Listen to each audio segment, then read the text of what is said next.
In our 78th season, the Palm Beach Civic Association expands its communication outreach with a state-of-the-art television studio. We call it Studio 33480, the zip code for the beautiful island of Palm Beach. Sponsored by Finley Galleries, our goal is to bring you in-depth interviews with the most colorful and knowledgeable personalities on the island. And now, our host. Welcome to Studio 33480. I'm Wendy Rutledge, and with me today is someone that I think many of you know personally, and for those of you who don't, well, you probably know him by reputation. Please welcome Jay Boodheshwar, who is the Deputy Town Manager for, what, 5 more days, 10 more days? A week and a half. A week and a half, and then on to the City of Naples as the manager. Congratulations. Thank you so much. So, I mean, our loss, and for the last month, I think every town leader has very eloquently spoken of how much you've given. And it's just, you know, we don't need to go down that road because you know that. I'll start tearing up again. I know. We're not going to do that. We're not going to do that. But 16 years here. Yeah. And over that time, Jay, you're the deputy town manager now, but where did you come in and into the town at what level, and can you kind of just walk us through your career path? Yes, you know, there are certainly town employees that have been here much longer than I have, but the last 16 years do feel like a career. Essentially, I've grown up in Palm Beach, and you know, I've seen a lot, and I've been involved in a lot. I've served under 3 town managers. I've served under 3 mayors, starting with Jack McDonald, then Gail Caniglio, and then Donnie Moore. And Peter Elwell was actually the manager who hired me, and someone that I really looked up to and really saw as a mentor. And I've served under 17 council members, and of course hundreds and hundreds of employees who serve this town every day. But when I first started with the town, it was actually in January of 2006. My first day on the job was the day before a council meeting. So my second day on the job was at a council meeting. And I remember it just so vividly and very fondly because at that time, and council is starting to get into this practice again, but at that time, council would consistently take a lunch break and go break bread together. And on that day, I was invited to join the council with the town manager, and we had lunch at the Sailfish Club. And I remember the conversations. I remember sitting there. I remember looking out at the water.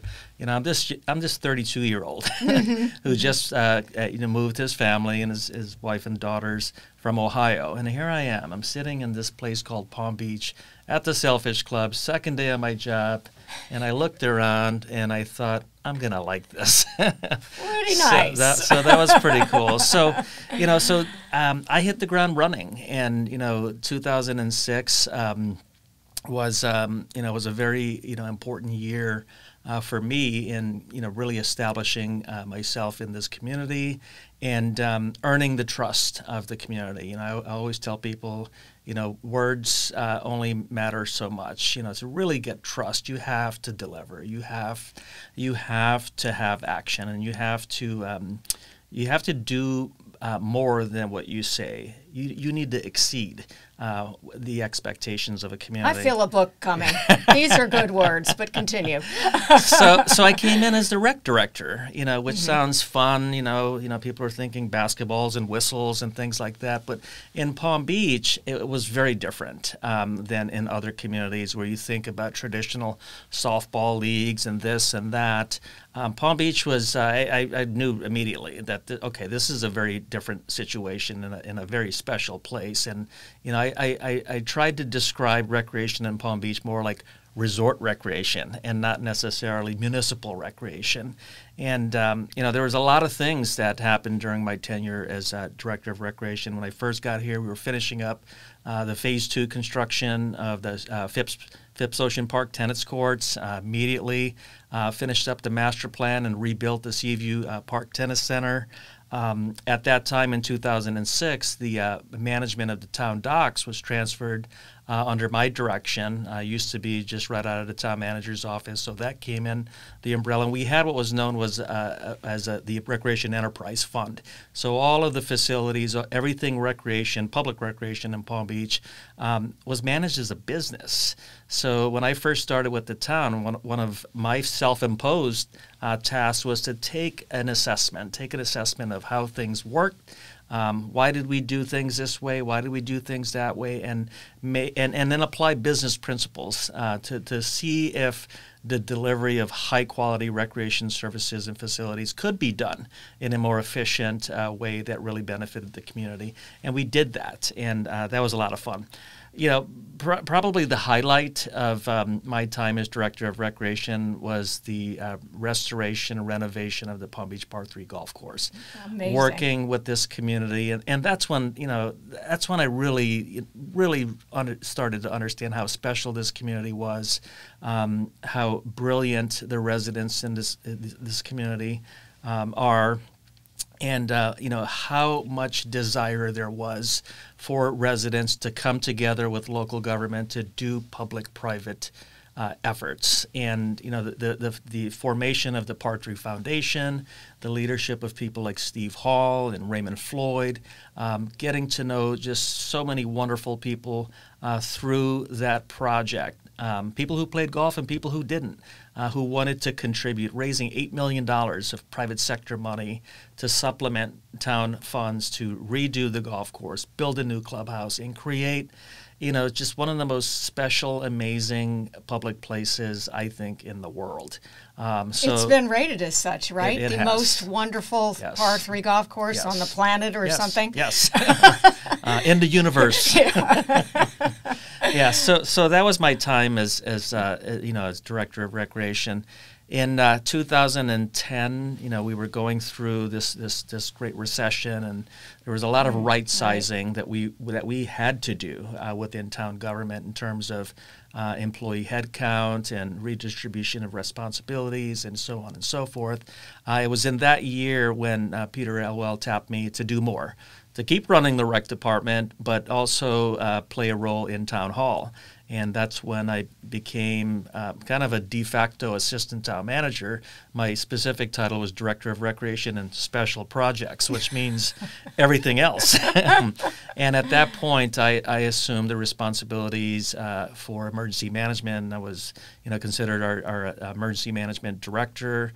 I took on communications. I spearheaded the website refresh project, and has since done another website refresh project, and really got into a lot of different things in town hall, general government things, working with the other departments, and it was really at that time when it really clicked. I'm like, you know what?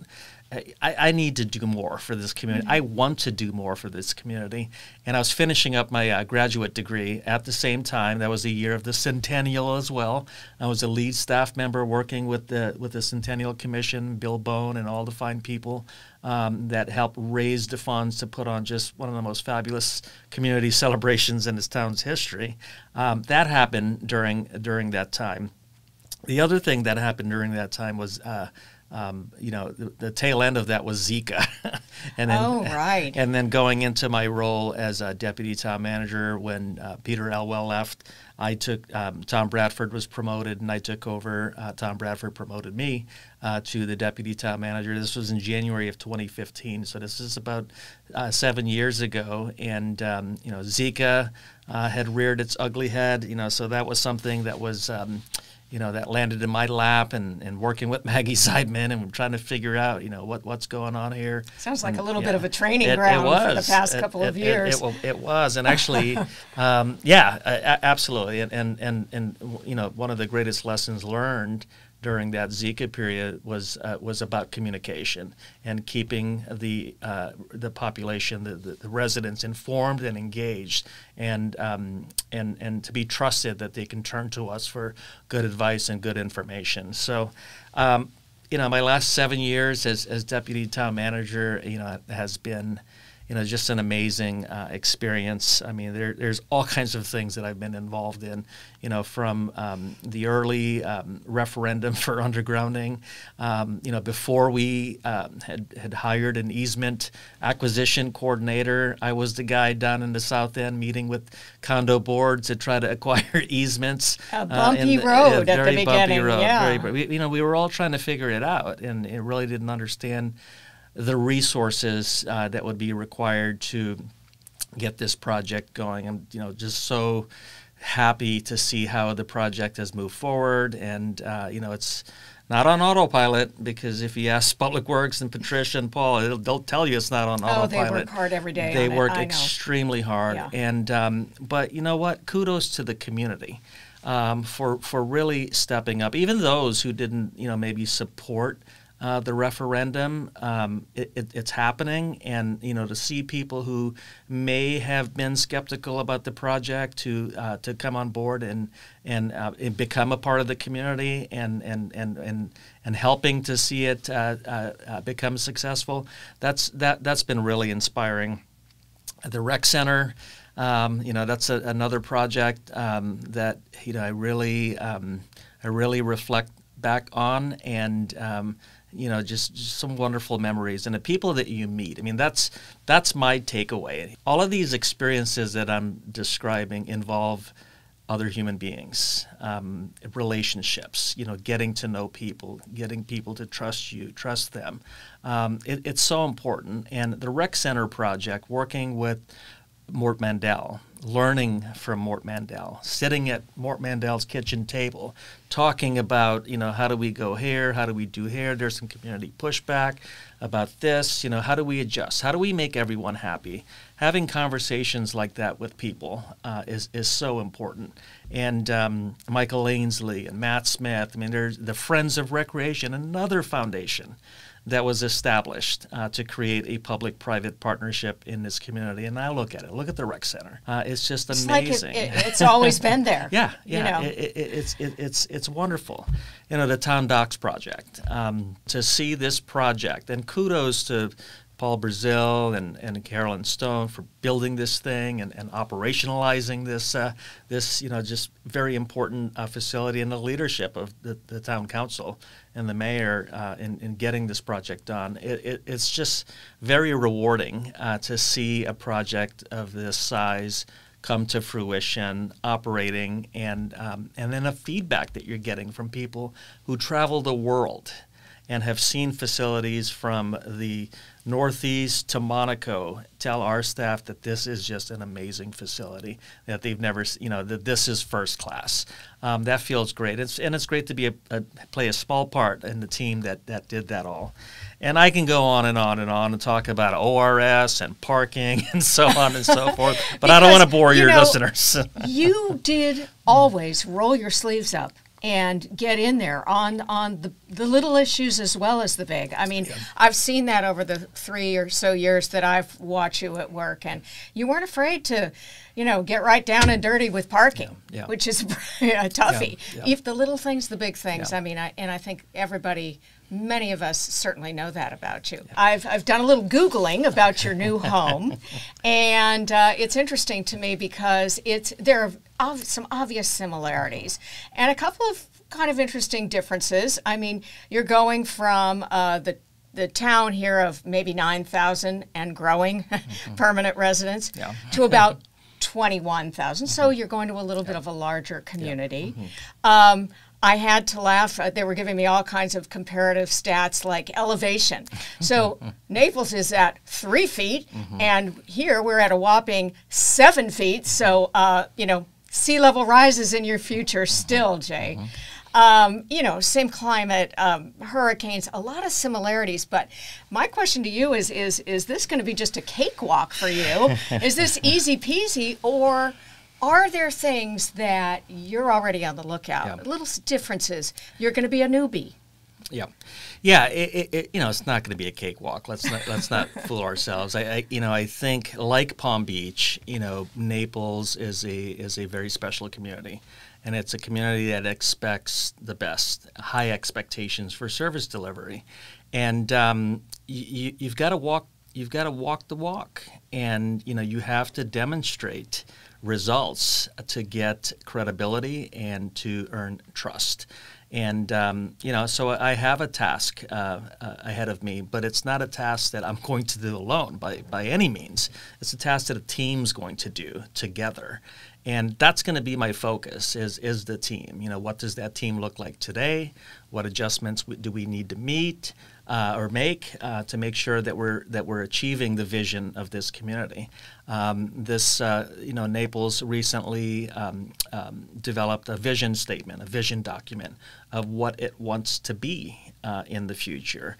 And it's very, very similar to Palm Beach. When I'm thinking about the similarities or the parallels between Palm Beach and Naples, there are many. And I would argue that my 16 years here in Palm Beach has prepared me to make this jump to Naples because of the similarities, because of this civic-minded community that is very engaged in Naples like they are here in Palm Beach. And then the challenges, public safety is something that is very important to the folks in Naples.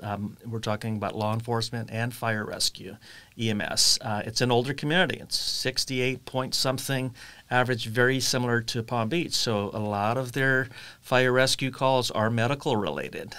Naples is fortunate to have a hospital, NCH, that's in town and is actually looking to add a stroke and heart center. So they're fortunate that their residents don't have to be transported across a bridge. They have resources locally.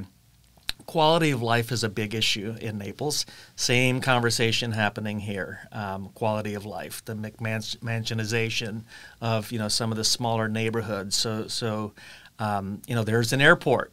There's a private airport that has seen tenfold increase in air traffic that is creating a noise issue.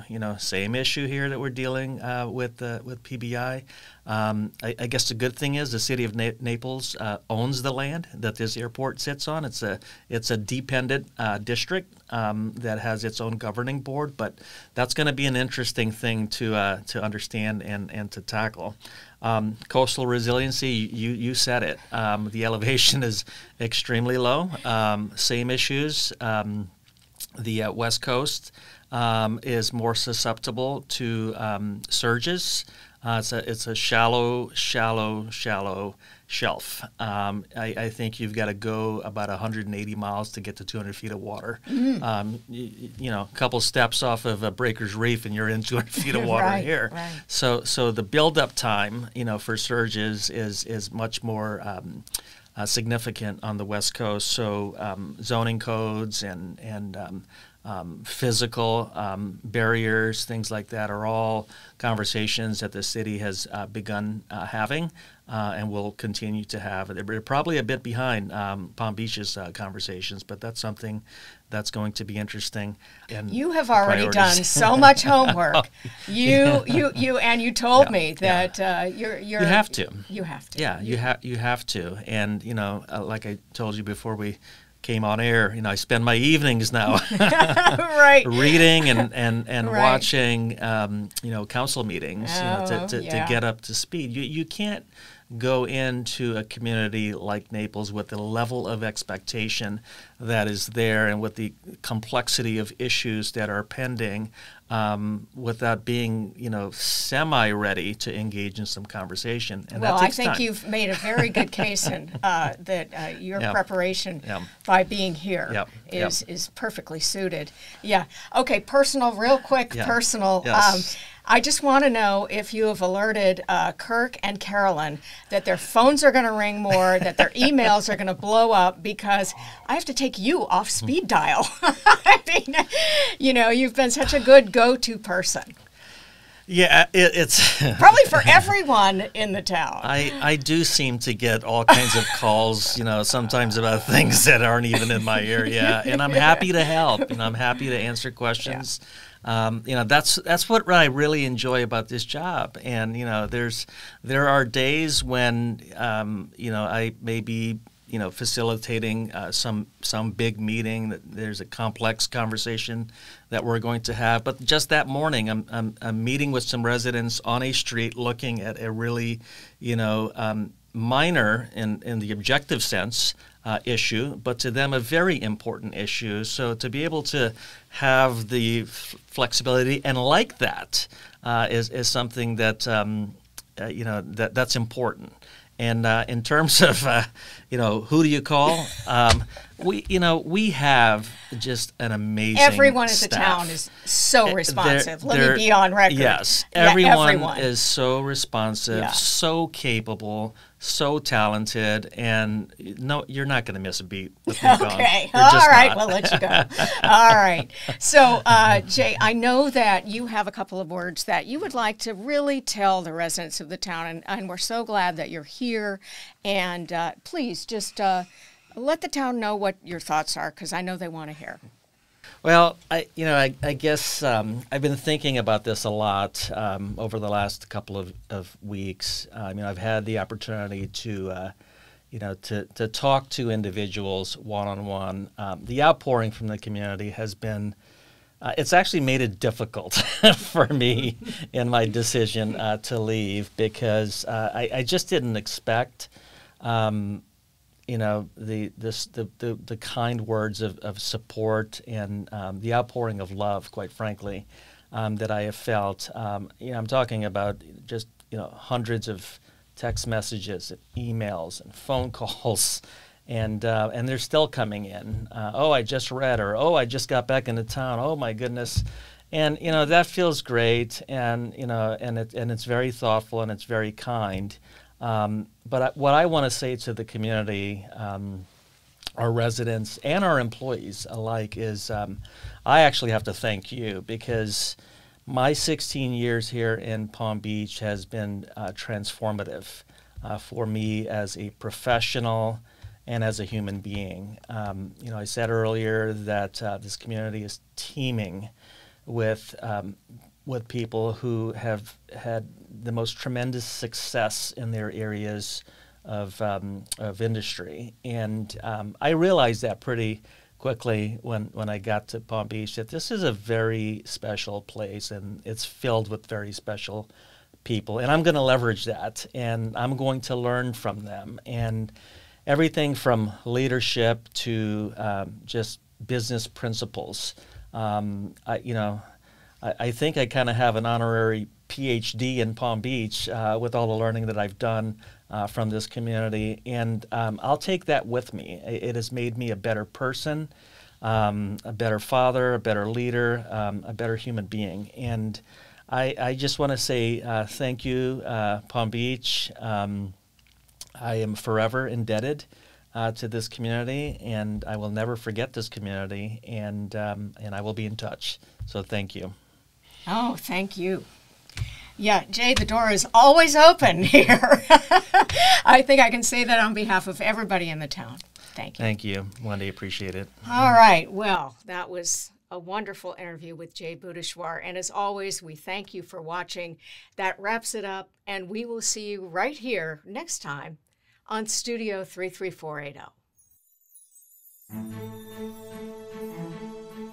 Studio 33480 is brought to you by the Palm Beach Civic Association, our sponsor, Finley Galleries, and our viewers. We welcome your thoughts on how our programming can best serve our members and residents.